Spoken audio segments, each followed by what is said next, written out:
At the United Muslim Masjid here in Philadelphia, Pennsylvania, and I'm here with Sister Aisha. Sister Aisha, assalamu alaikum. Wa alaikum assalam.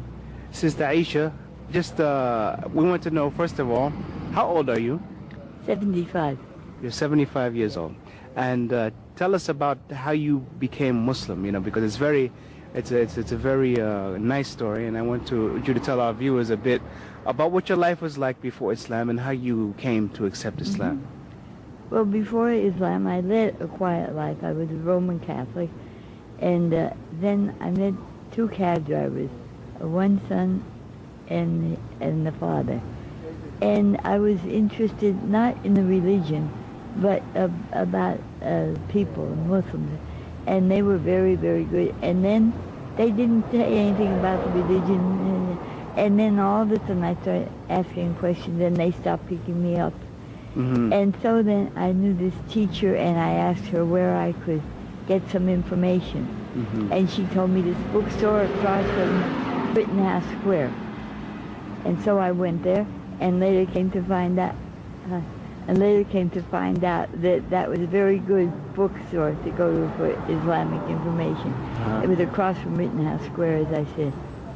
And then they came back, the two cab drivers, and the next thing you know, they were answering my questions. Majid is the son, and Muhammad is the father, and they're from Egypt.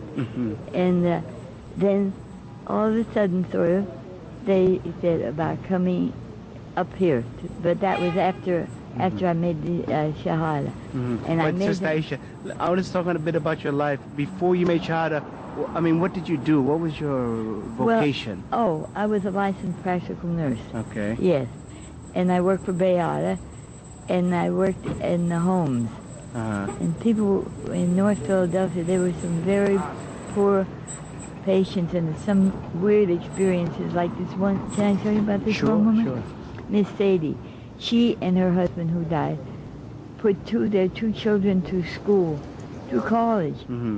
And they were making out all right in the world, but the one day I went in, and her TV set was gone. She couldn't see too well. Oh, she said my son took it. So I called the agency for the aging, and they saw that she got it back. Right. Oh, well, he said she can't hear too well. Well, I mean, she enjoyed listening to it, things like that. But Sister Aisha, now, what was your religion before you became Roman Catholic? You're a Roman Catholic. Now, and practicing. In practicing? Yes. Okay, so now when you read books about Islam and studied about Islam, what was it about Islam that made you know you had to accept it as your religion? It must have been just from God, because nobody tried to talk me into it. And then when I started to learn about it, it made me feel comfortable, because everything is done by God. Everything depends on God. And inshallah, I like that part of it. And it was really not a convert, it was like a revert, because we were all born Islam. Yes, starting with Adam. And what about your family when you accepted Islam? Well, what did your family say about that? I had cousins, my family was dead. Not too cool. No. Not too cool. So I haven't bothered, being in contact, because I tried once or twice and it just didn't work out.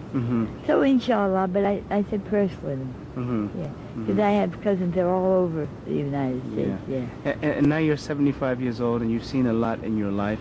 What do you think that people who look at Muslims, they misunderstand about Muslims and Islam?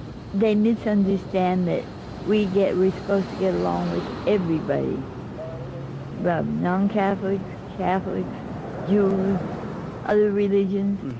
And that's required.